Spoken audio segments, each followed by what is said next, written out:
Welcome to Navigating the Modern World with Coach Eli, and the topic of today's video is Mark Zuckerberg doesn't like your scrolling habits. Social media is for building relationships, not just consuming content. Let me repeat that one more time, but first, let me switch on over to the browser screen over here. Come on, there it is. Mark Zuckerberg doesn't like your scrolling habits. Social media is for building relationships, not just consuming content. I've got to start off by saying that I've been on Facebook since 2008, and same with my girlfriend. And we have primarily been using Facebook all this time to stay connected with our friends, our family members. For me, I've connected with many business associates on Facebook. I'm a self-employed entrepreneur, so I've connected with a lot of, great entrepreneurs on Facebook. And that was the main purpose that Facebook and social media was created. But nowadays, people are using it as their main source of consuming content, and they're really not engaging and connecting with other people at a deep level in the ways that, Mark Zuckerberg's, vision was created. And I'm all for this. When I saw this, my lady actually sent me this article earlier today. When I saw this, I was like, okay, I got to put my spin on this. So let's get right to it. This was published on Sunday, September 4th, 2022, just 2 days ago, as of the day of recording this. It was written by Megan Sauer. And there's good old Marky Mark. Oh, not Marky Mark, but we can call him Marky Mark. It's all good. Founder and CEO of U.S. online social media and social networking service Facebook, Mark Zuckerberg reacts upon his arrival for a meeting with European Commission Vice President in charge for values and transparency in Brussels on February 17th, 2020. So that was a few years back. While Mark Zuckerberg spends most of his days on social media, you won't find him mindlessly scrolling through Instagram Reels. I don't blame him. You can get really, really sucked into that world, right? That's because Zuckerberg thinks social media is best when used to communicate. I agree. That was the purpose it was created for. But nowadays, oh my God, has it become, let's be nice and say, one big poop fest? On a recent episode of the Joe Rogan Experience podcast, the Meta CEO said he thinks platforms like Facebook, Instagram, and Twitter can be beneficial to users' well-being, but primarily when they're used to connect with others. I totally agree. A lot of people come out on social media and they attack other people that are creating content, right? Or they attack other people's, opinions, right? And like I've always said, an opinion is just an opinion, right? People shouldn't get upset if you disagree with their opinions. People should respectfully disagree and move on. But that doesn't happen.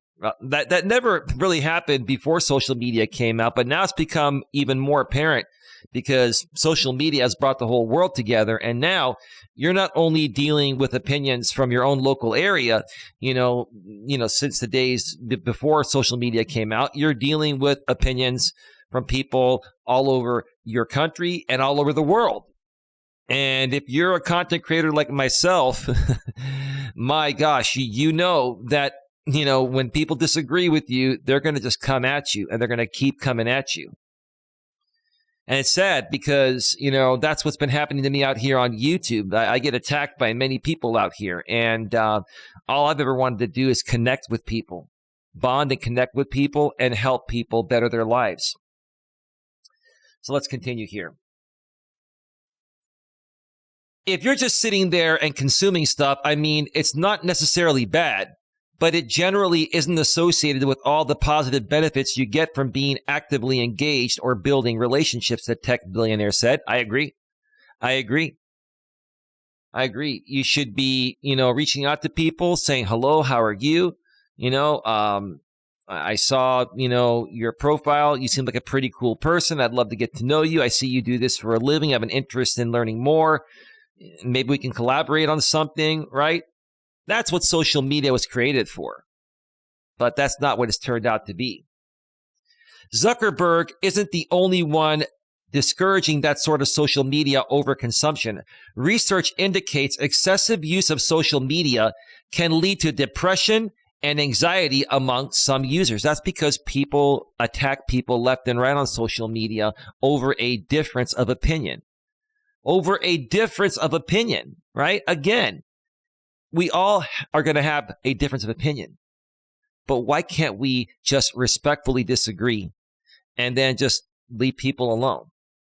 Not only do people not respectfully disagree with people's opinions on social media, they continue to attack those people.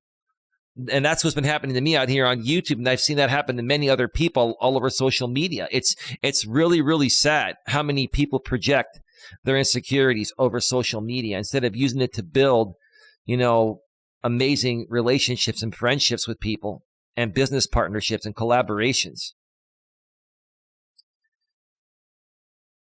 Let's see here.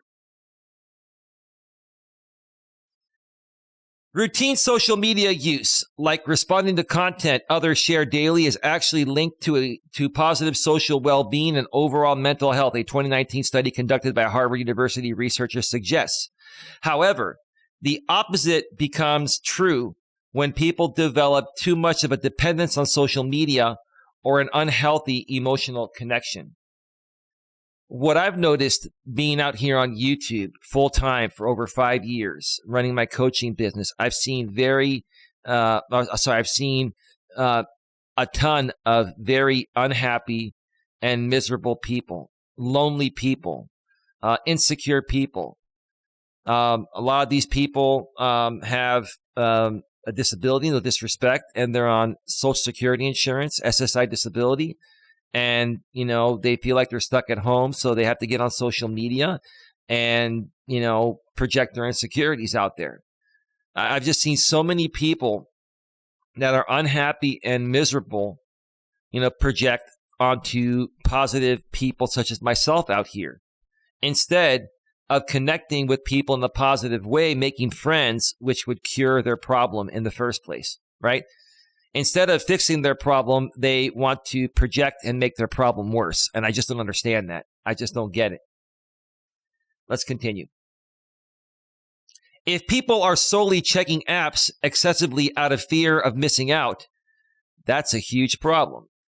That's a big problem. That information is coming at the speed of light on our smartphones, tablets, laptops, desktops, right? Okay. And people feel the need to check all the time because if they don't, they fear they're going to miss out on something that's relevant only during that short period of time. And it may be true with certain things, but you can't live your life always trying to be a part of everything. Nowadays, there are too many things going on. You got to pick and choose what you enjoy doing and what you want to invest your time into, and then take some time away to do other things and, put the phone down and get off social media. And one way to do that is to limit your notifications or even turn them off. I've got to tell you, I used to have all notifications on coming to my phone from Facebook, from LinkedIn, from Twitter, from everywhere. And I have turned off most of my notifications and I manually check notifications when I can. It just becomes too overwhelming, right? That's one thing I suggest is turning unnecessary notifications off. Leave your text messages on and emails on, and that's about it. Turn everything else off or limit your notifications through the apps to only send you, batch notifications every now and then. So being disappointed about or feeling disconnected from friends when not logged into social media, then it can have a detrimental effect on their health. Mifin Awoke Fakalu, one of the study's authors, explained in an interview. That's why Zuckerberg claims his goal for Facebook and the impending metaverse isn't to make people spend more time on the internet. Rather, it is to make everyone's time on the internet more engaging and interactive. And they can still make money with ads because they have targeted ads, right? Right? So in essence, I actually like what Zuckerberg is saying here. I know a lot of people don't like Zuckerberg. I don't have a problem with him. I get where he's coming from here. He's saying, let's make our time more productive on here. Let's come out here when we have, time to come out here, connect with some great people. We'll throw you a few ads along the way, okay? And everybody wins, right? And you're not overly consumed with this and sucked into it to the point of where it's taken over your life, right? I don't necessarily want the people to spend more time with computers, he said. I just want the time that people spend with screens to be better. I've always said, and I agree, I really, really like this article a lot. I've always said you can use social media and your smartphones to set dates or set appointments, right? And to connect with people on Facebook. You can create event pages for birthdays or networking events or whatever, right? So use social media and your smartphones to set up the events. But once you get to the event, stop looking at your phone. Now, if you want to use your phone to take pictures, like most of us do nowadays, instead of lugging around a digital camera, because these smartphones now take really great quality pictures, that's fine. But don't sit there once you get to the event and get on your phone and, just get consumed by your phone at the event that you use the phone to find out about the event, right? You use the phone to find out about the event, right? Probably to also, use Google Maps to get to the event, right? And now once you get there, instead of enjoying the event, you're going to get right back on that phone. Why even show up in the first place, right? I think what Mark is trying to say here is what I've been trying to say for a while. You've got to balance out your social media / smartphone usage / computer usage with, reality in person, connections, right? And use social media more so to deepen connections with people, not just to consume and overly consume content. Consume content, but also connect with people. That's why I love what I do on YouTube. I love connecting with people. Of course, Zuckerberg has been the subject of plenty of criticism on this exact subject, with critics arguing that Facebook and Instagram are addictive and harmful. They're only as addictive and harmful as you allow them to be.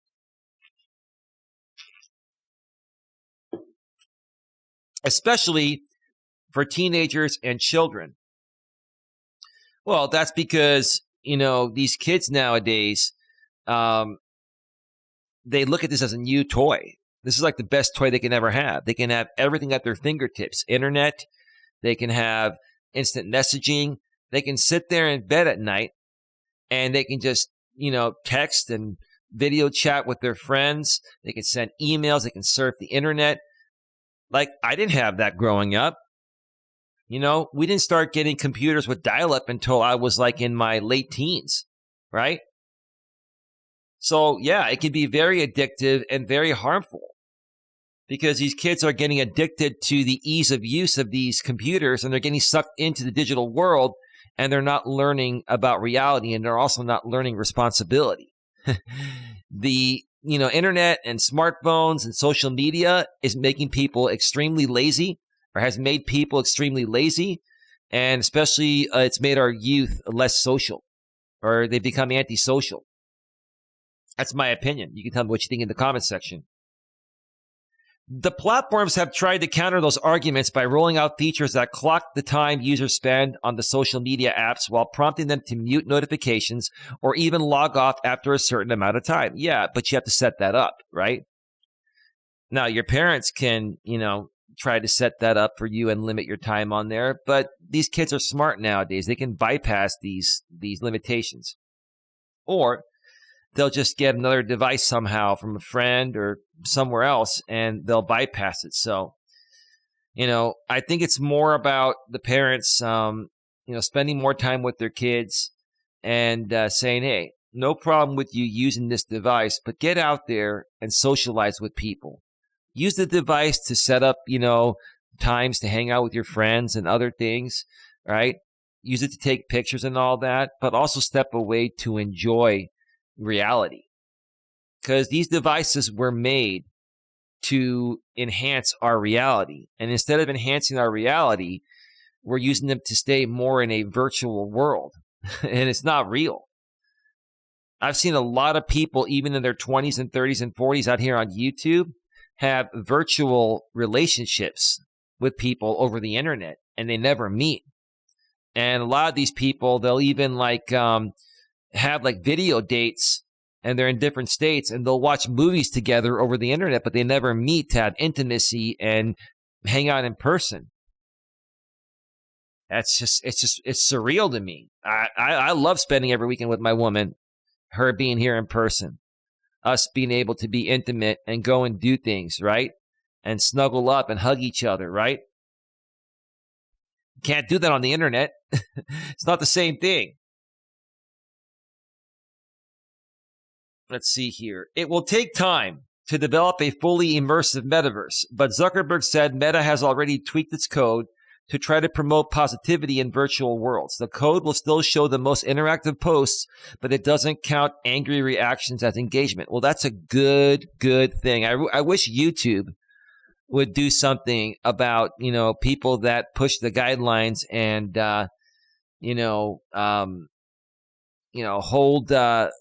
hold people accountable for abusing the platform or, saying things that are not so nice. It's one thing to have a difference of opinion. It's another thing to attack people in hateful and abusive ways. And people get away with that on YouTube all the time. On Facebook, they're a little bit stricter on it. They used to be more strict. They've kind of loosened up a little bit on Facebook, but they're still much better at removing abusive comments and content than YouTube is. So I got to give this one to Zuck. As much as some people don't like him, I got to give it to Zuck. If someone kind of gives an angry reaction, we actually don't even count that in terms of whatever to show that to someone else, Zuckerberg said. We just don't want to amplify anger. Let me read that one more time. He said if someone kind of gives an angry reaction, we actually don't even count that in terms of whether to show that to someone else, Zuckerberg said. We just don't want to amplify anger. And that's it. Well written, well quoted, and I completely agree with you, Zuck. Here's to the future of social media. Hopefully you can make it a better place, and maybe one of these days YouTube and Google can take a page out of the way you're handling things, because there's a lot of hate and abuse on this YouTube platform that many people are dealing with, and I've dealt with it excessively. And all I want, and all these other people want that have been dealing with this, is just a space to create and share their greatness with the world. All right, folks, that's going to wrap up this video. Another video is coming to this channel soon. Please like, share, subscribe, bang the bell, select all notifications here on my main channel, Coach Eli, Elias Melas. Also, go below in the description and subscribe to my live streaming channel, Coach Eli 2 Authentic Live Streams. I do live streams there, regularly, sometimes 2 per day. I do Walking with Purpose live streams, and I also do in-studio live streams. And some of those in-studio live streams are with my beautiful, wonderful girlfriend. So subscribe to Coach Eli 2 Authentic Live Streams. The link's below in the description, or just go to youtube.com/Coach Eli 2. With that being said, have yourselves a great one. Take care. And as always, be good to each other.